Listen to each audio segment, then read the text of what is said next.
Hi, and welcome to this video which shows some of the work I've been doing over the last couple of days, featuring on the left my Arturia MatrixBrute synthesizer, which is, as the name implies, quite a beast to learn how to use.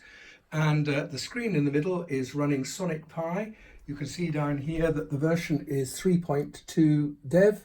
That's the latest version, just about to be released soon as version 3.2. And the interesting thing is that this is running on a Pi4. I've compiled it myself on that. And the Pi4 is connected to a PiSound board, which is here. It's underneath there. And it's also got fitted Pimaroni fan on there to keep everything nice and cool. And this board has got stereo in and out, which handles the audio. It's also got a MIDI interface, but I'm actually using a USB connection to the Arturia base. We'll put that down. And the program which I've been writing is just about ready to go. You can see the code here. There's not too much of it. And it's mainly some routines which are enabling me to send MIDI to the Arturia, and I can also receive it back, although in this case I'm not actually using that. But we have got a collaboration here. Sonic Pi is going to play using its own built-in synths, and the Arturia, I've created 10 different voices, all of which are designed to run with the arpeggiator, which is built in, and that's what Sonic Pi is going to drive. The clock is going to be synced between the two, so the clock's supplied by Sonic Pi and keeps everything nicely in sync together. So without much ado, let's start it going. And just before we do that, you can see a little purple square down on the bottom left of the screen. This shows the current patch which has been selected on the Arturia, and I've got 10 patches used in that bottom row, and you'll see that moving along as the program runs. And I'll point out one or two other features as we get started. So let's just start that running, which we'll do now. And it fades in. Here it goes.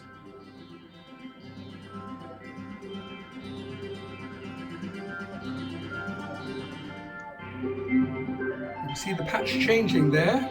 You can see, if you watch the purple square bottom left, in a moment it'll change to the next one along. There. We've changed to a different patch.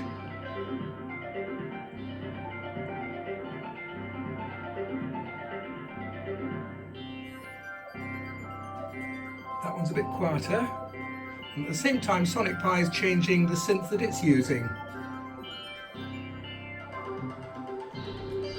Now if I try and zoom in on this without disturbing the actual recording, and then swing this round a little bit so that we can look down here. If you look at these lights here, this one shows how the arpeggiator is using. It's now switched to doing a reverse arpeggiate, so it starts at the top and comes down to the bottom. The next patch should probably switch to going forwards. That's now doing an increasing one.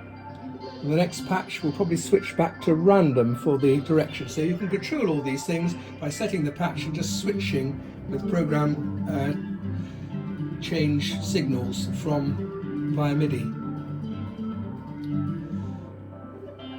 Also a bit higher up, if I can swing up without stopping, at the top here, there's some pre-processing of the audio coming from the Arturia, and this is going to switch between selecting. At the moment it's got reverb, there's a flanger, chorus, and various other features there. It's now switched there, you can see, to a chorus setting for this particular preset.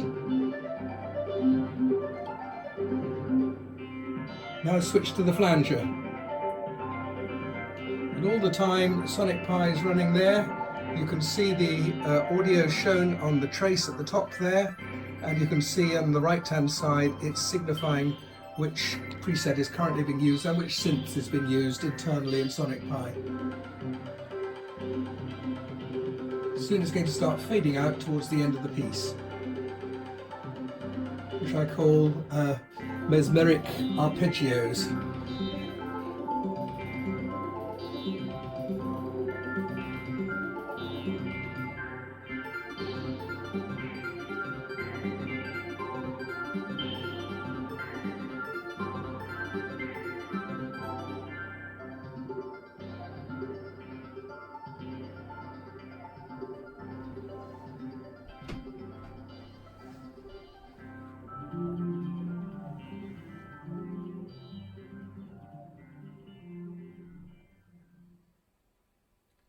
So there we have the end of the piece, and I hope you've enjoyed that. Thank you for watching the video.